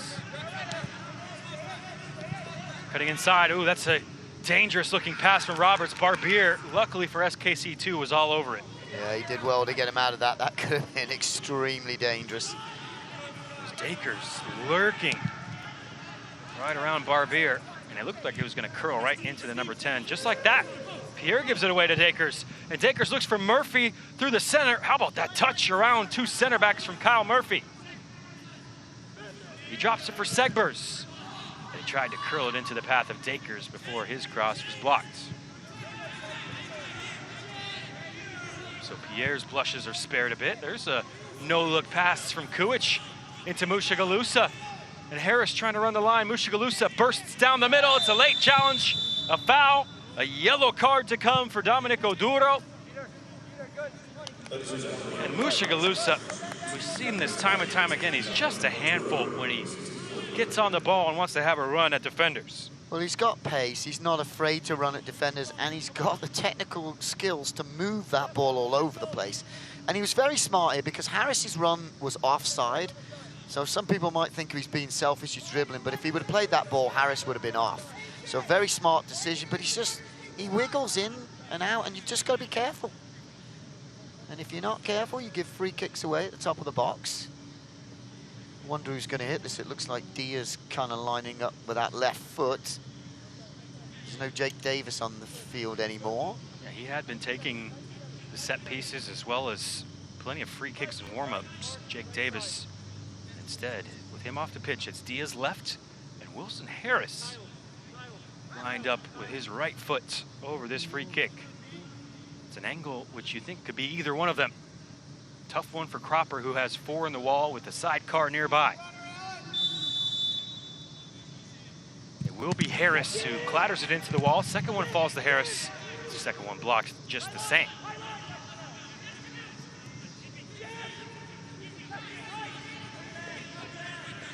Roberts and Pierre combine well to hold on to the ball for SKC2, and Kuich finds Cisneros. Yeah, good decision by Pierre. Sometimes you can be too anxious to try and get it in so quick and turn it over, but he just put his foot on it, slowed it down. Kuich tried to combine with Duke there, didn't come off. Take another look at the free kick. Wall did its job. Came off Thomas in the wall, and then Segbers, if he hadn't charged that down, you never know where that shot would have ended up off the boot of Harris. Segber's been all over the field today. He was great last time they played. He was great when he was with Swope Park Rangers, and he's been really good today.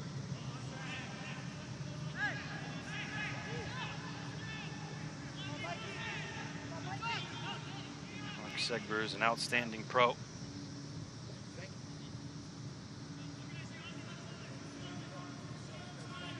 Looks like there's a little movement going on the bench with Memphis 901 too. So we could see some changes coming up. Looks like Michael Salazar, who scored the game winner last time these two teams played, perhaps getting prepped to check in. Reynolds shifts it around Kuich. It's off Roberts. Wynn picks it up, and at the edge of the box, it's Paul! Just wide!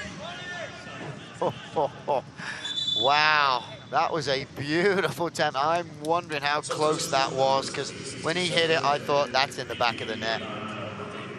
What a beautiful strike.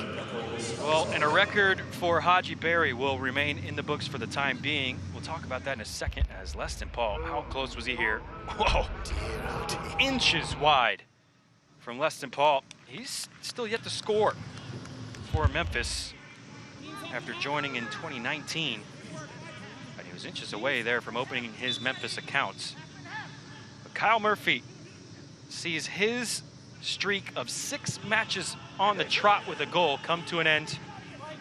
Haji Berry has the record for his time with the Swope Park Rangers, says he scored in 8 straight back in 2018. And that record will continue to stand here for the time being. Salazar came on for Murphy, and he's inside the area awaiting the cross. Instead, Wynn plays it off Rod. It'll be a corner for Memphis. So if we talk the battle of the day was going to be Murphy against Rad, and Murphy's coming off, can we say Rad successful in his battle today? Seems really limited in his touches, Murphy. It did have a couple chances here in the second half, but I think you'd have to shade this one for Kave Rod and Danny Barbier.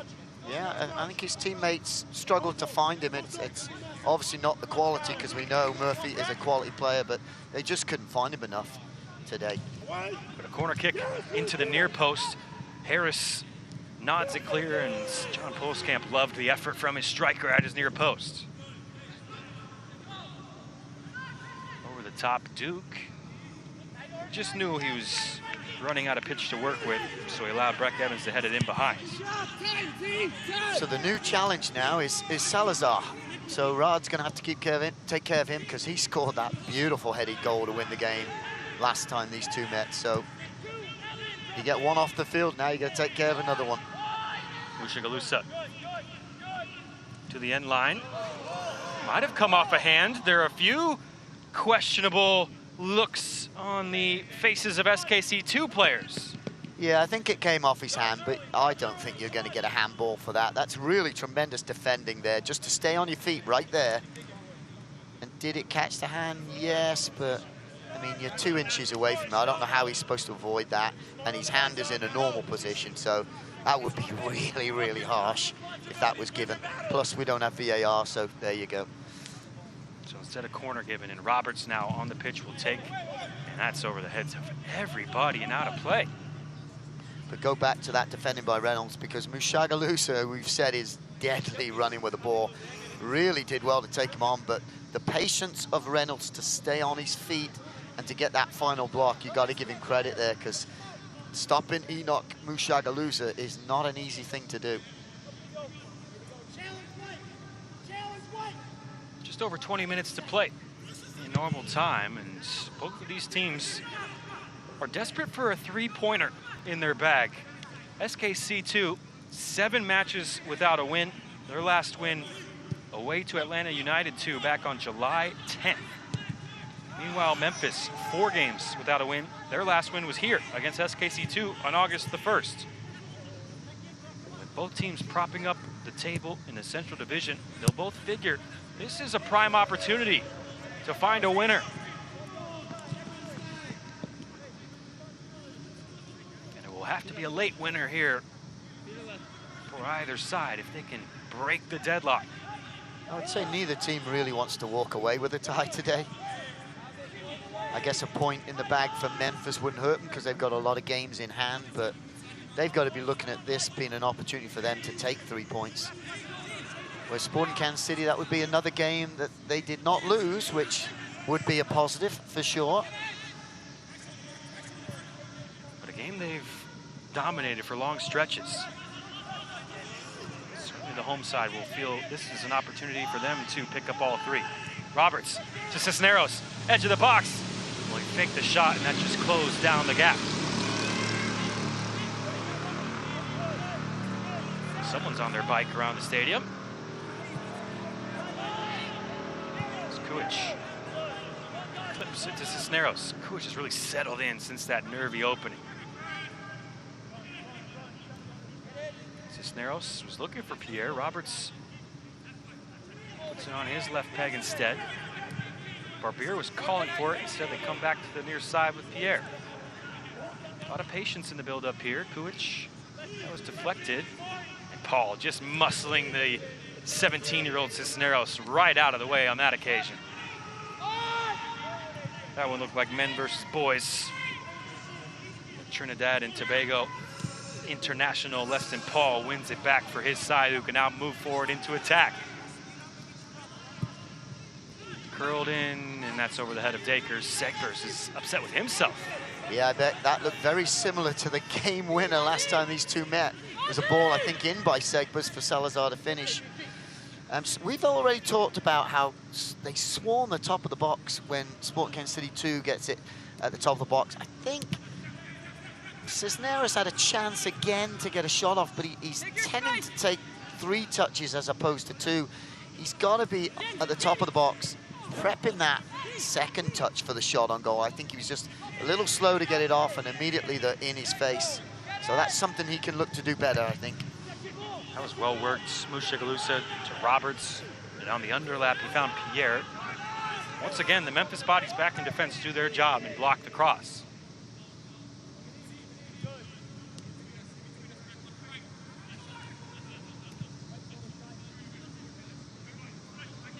Harris, pressure from Evans, and he keeps it. Cisneros for Pierre. Harris felt the challenge from Oduro. Well, SKC2 bench absolutely furious that that wasn't called a foul. Yeah, I would have thought he would have come away with a foul there because he was whacked from behind and he lost possession because of it, I thought. But referee didn't think that.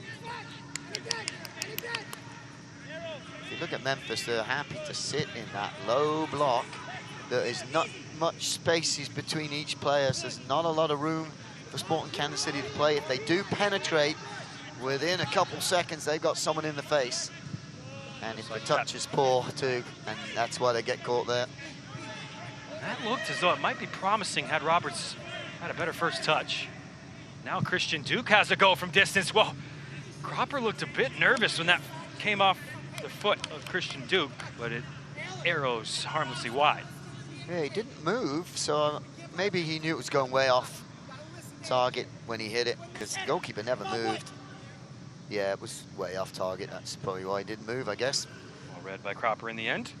Christian Duke, of course, a legend at the club and a legend in the USL Championship. Recently became the 6th player in league history to go over 15,000 minutes. The first player to reach 100 appearances for SKC2 / the Swope Park Rangers. Cisneros gets applauded for his effort on that particular play. Yeah, great work. It's good to see the youngster battling with some older players there, knocking them off the ball and getting possession there for Sporting Kansas City 2. Pierre, he's around Wynn, who's tugged him down to the ground. Surely a yellow card, and indeed, Alan Wynn goes into the referee's pocketbook. Yeah, definitely yellow, coming all the way around the back, through the back of the player. And that's a dangerous area too to give a foul away. Just see here, he's got his hands on him, and in order to get to that ball, he's gonna have to have legs about 8 foot long. Yeah. So there's no way he was getting the ball. Pierre just cleverly kind of angled his run in front of Alan Wynn as well. 18 years old, Caden Pierre. And he's 4th on the team in minutes this season.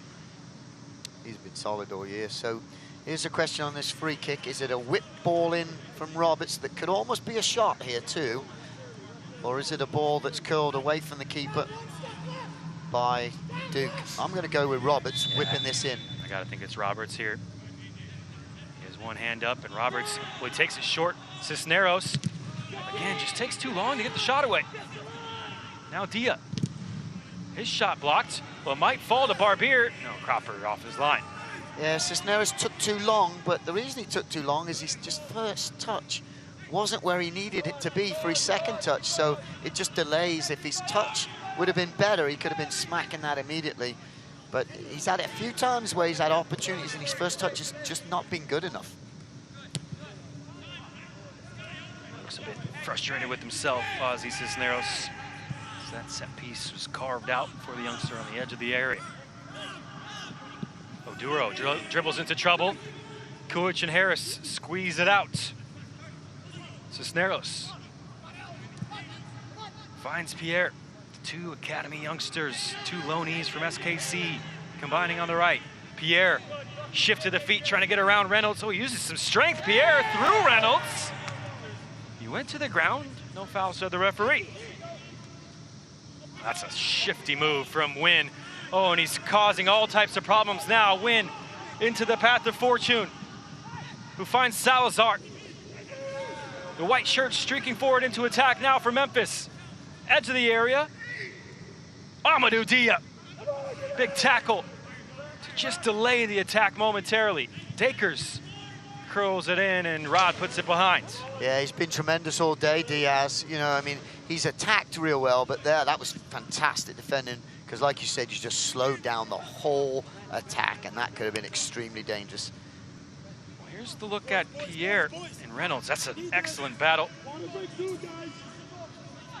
Yeah, that's just two players being intense and going after the ball. There's no foul in there by either of them. Tremendous competition by both of them.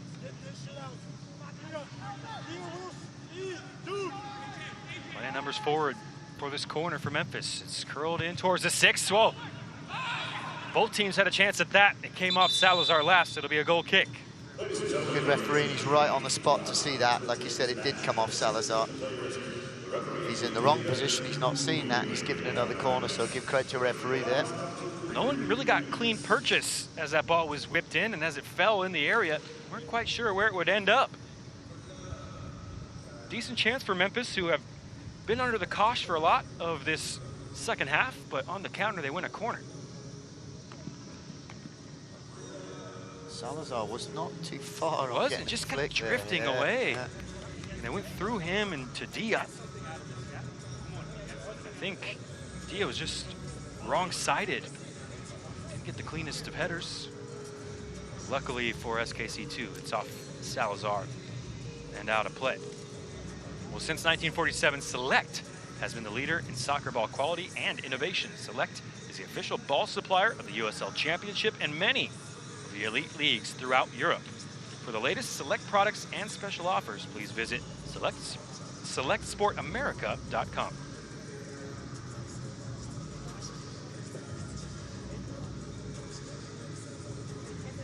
Just over 10 minutes to go as they're in the hydration break here. And Doug McClagan, I have to imagine both of these managers will be rather animated in the huddle here. 3 points very much on the line. Yeah, I'm not sure where the winner's going to come from.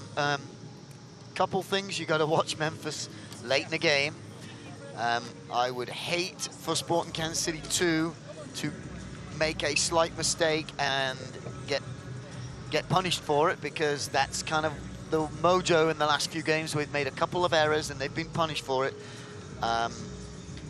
So I'm not sure where this goal is going to come from, or whether it's going to walk away as a 0-0 tie here, but it's been a fabulous game, that's for sure. Ozzy Cisneros withdrawn, laid on here for Roger Smith. So an attack-minded substitution from Paulo Nagamura. Smith more of an attack player, so really curious to see how everyone lines up now that Roger Smith has replaced the midfielder. We talk about where the goal is going to come from, and looking at Memphis, their last 11 goals have been scored by either Kyle Murphy or Michael Salazar. Well, one of them's off the field, so that's one they don't have to worry about. And it looks like Smith will come up top, and it looks like Roberts is going to sit at that kind of number 10 position. Now a double change to be made by the visitors.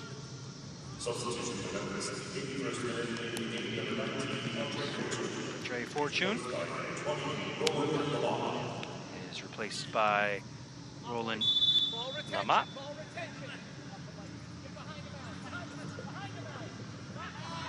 I thought it was a double change, but that was just Andre Reynolds standing there waiting for the throw.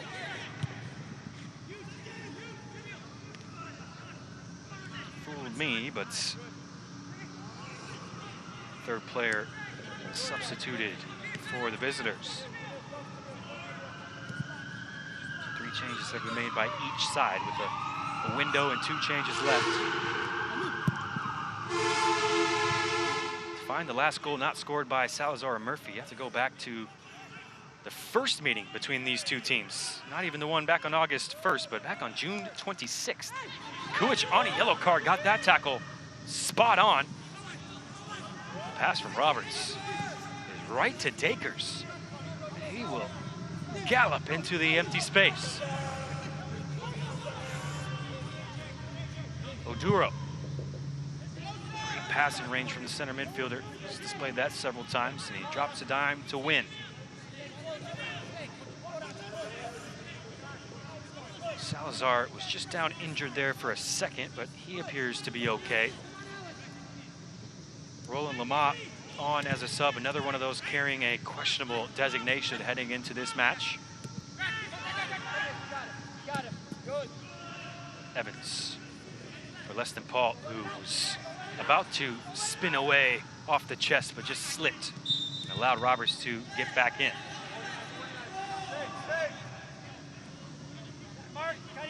Roger Smith has come on. What has that changed about the SKC2 setup?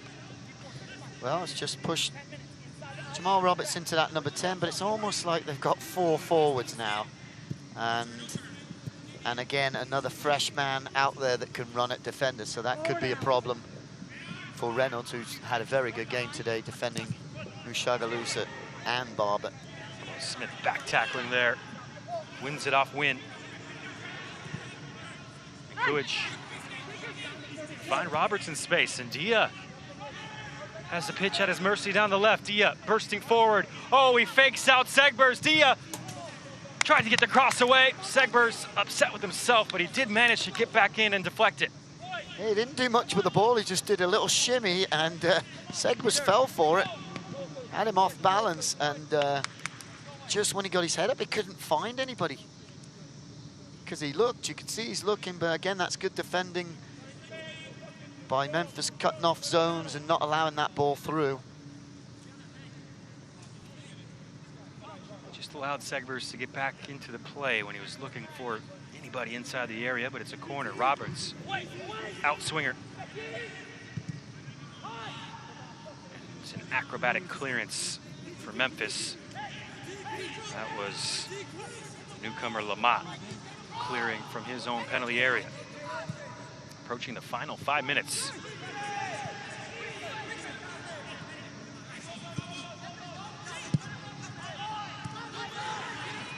Just on that cross from Dia, I would love to have seen him play that ball in earlier, but when he looked up, there was nobody making runs into the box. Because I think that earlier ball is the one that SKC2 will have more success on. Smith just ran out of play. Another look at the corner that came off that Dia chance. And so, well, Barbier was a bit unsighted. Came off the back of the head of the SKC2 center back. Yeah, usually you try and head it with the front, but I guess he just turned his head last second and got it whacked on the back of the head.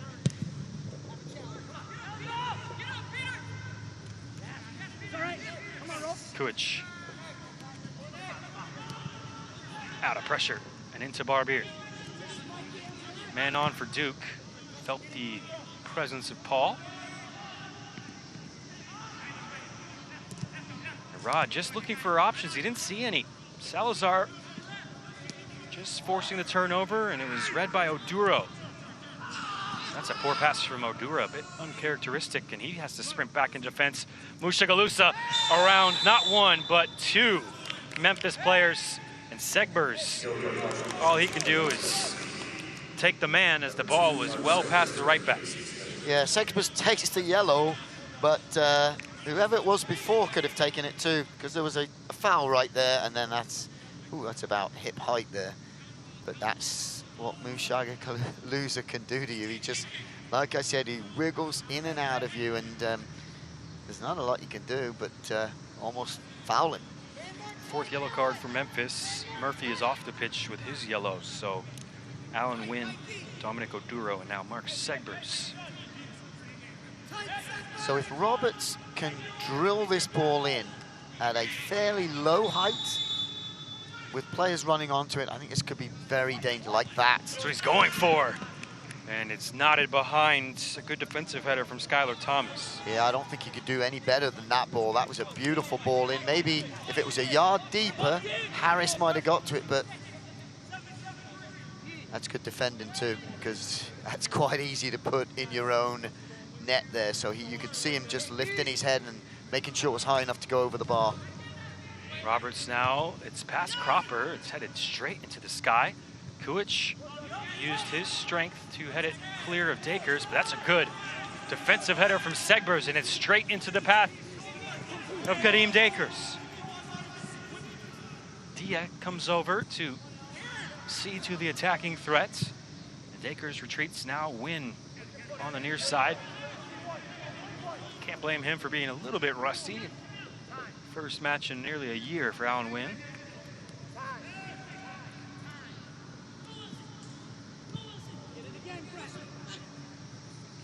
Evans shifts it to Thomas. Segbers finds Lamar in space.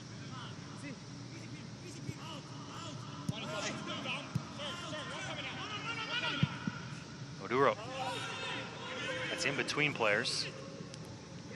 Finds its way to Reynolds in the end. Just that mishit pass allowed SKC2 to just push up from the back.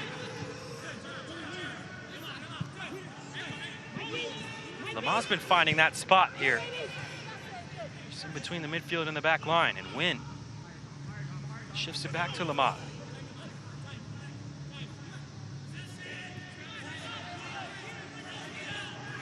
Now Memphis with a nice spell of possession. They're quite happy to keep this.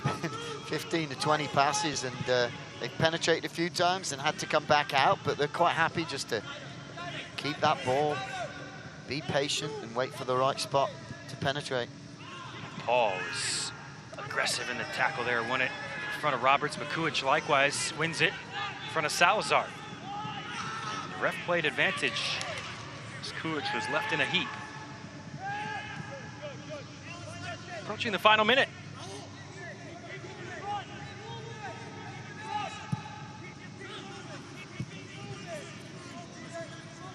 Can one of these teams find some late magic? Roberts slides it to Barbier. Everybody back for Memphis. Kaden Pierre 1v1, and he cuts it to Harris, who checks at the edge of the box. Harris trying to cause an angle. Harris back on his left, loops it in towards Duke. Segbers once again. That's not what Memphis were looking for. Trying to get out of the back. Dakers turns it over. It's cut back. Smith on the edge of the box. Can't bring it under his control. Now he slides it to Pierre. Mushagalusa in all types of space in the area. And Mushagalusa, blocked by Paul. Roberts for Kuich. Shifts it onto his left. Hammers it wide. A lot of build up there from SKC2, but they can't test Cody Cropper. Yeah, and that's a situation you want to be in. Mushagalusa inside the box, running at, I think it was Evans. He's got to be frightened there, because one false move and you're looking at a possible PK if he runs at you. So great defending there, great patience, good covering defending there. I think that was Weston Paul again. Yep. Or Leston Paul, sorry. And then opportunity just over the bar, but good patience by both teams trying to carve out one opportunity to win the game.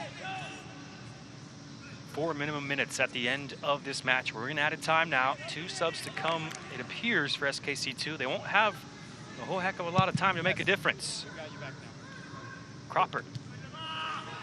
Looked like that was going out of play till Lamar has a nice leap and he heads it back into play for Wynn, who tried to slide it in behind for Salazar. I think Barbier got a touch there. And Harris wheels away from Evans, and just a dip of the shoulder that Evans can catch right back up with Harris. Good hold-up play from the 96. Kuich back for Pierre. Lines up across. Pierre into the penalty area. It's right on the spot. Diving header from Dakers. And now Smith turns away from Paul, and that's going to be a handball called against Roger Smith. Paolo Nagamura and the bench for SKC2 can't believe it. Yeah, it's tough. I'd like to see that one again because it looked like Paul almost pulled him back by his shoulder. So maybe he got away with the first foul there, and then the second one was Smith pulling him down, but there may be a foul earlier there, but hard to tell unless we see it again. We'll see it again. There might have been a handball Right there. there, yeah. There's the little pull, but then there's the second foul. So he got away with a pull, and then Smith got caught on the second foul. Isaiah LaFleur and Jahan Rod, two more academy products from SKC, check in for the last minute or so as they replace Musha Galusa and Peter Kuich. Smith 1v1 with Reynolds, trying to get around him. Well, Reynolds right on top of it. The two fullbacks for Memphis have been outstanding. We have to see team defensively as a whole, Memphis have closed down those gaps. Yeah, and it's something I think they're just so used to just sitting behind the ball and defending and waiting for that counter-attack. They are very, very well organized, and their one-on-one defending on the flanks tonight has been tremendous. Like you said, right back, left back, tremendous defending tonight. Decent touch from Ben Perman there on the bench. Memphis, who just might be a little bit more comfortable with the point, as you mentioned, on the road, and plenty of games to come for Memphis to try and claw their way up the table. Jahan Rod, just past Christian Duke. Now Wynn, just behind Salazar. Difficult to come into the team, try and develop some chemistry, Alan Wynn. As SKC2 lump it forward, it's out of playoff, Skylar Thomas, and we're into the final seconds now. Duke, back for LaFleur. He's looking for Roger Smith.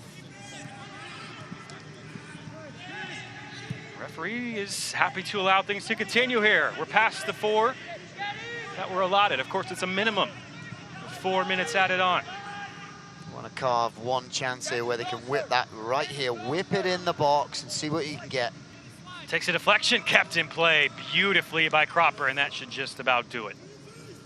Looked like Pierre was gonna create the space for the cross, and in the end, went for the low option, deflected, and the goalkeeper could play.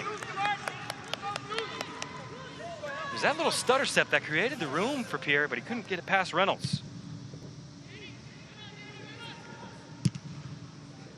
Still play on, says the referee. Just a glance at the watch there. And that will bring it to a close in Kansas City, full time. And the players, a lot of Memphis players are exhausted after that effort. Plenty of white shirts down on the pitch. They laid it all out on the line defensively here in this match. They come up with a clean sheet on the road. And the points will have to be split between SKC2 and Memphis. Full-time score here, Doug. 0-0 in this Central Division matchup. That might give you an idea of how hot it is out here, because a lot of them are lying down on the backs, and I think Memphis would be happy. Like I say, they got a lot of games in hand, but I think they'll take the point and be happy with it. Hopefully they can get the injuries sorted out, because they've got a lot of games to play in the next 2 months. But entertainment game, very close game, as per usual when these two meet. They'll have a grudge match in October to settle the score, as after 3 matches played, it's 1-1-1 between SKC2 and Memphis 901. Full time here in Kansas City. 0-0. We'll be right back to wrap things up from Children's Mercy Park.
Full time at Children's Mercy Park. The spoils shared between SKC2 and Memphis 901 FC, as neither team was able to break the deadlock in the end.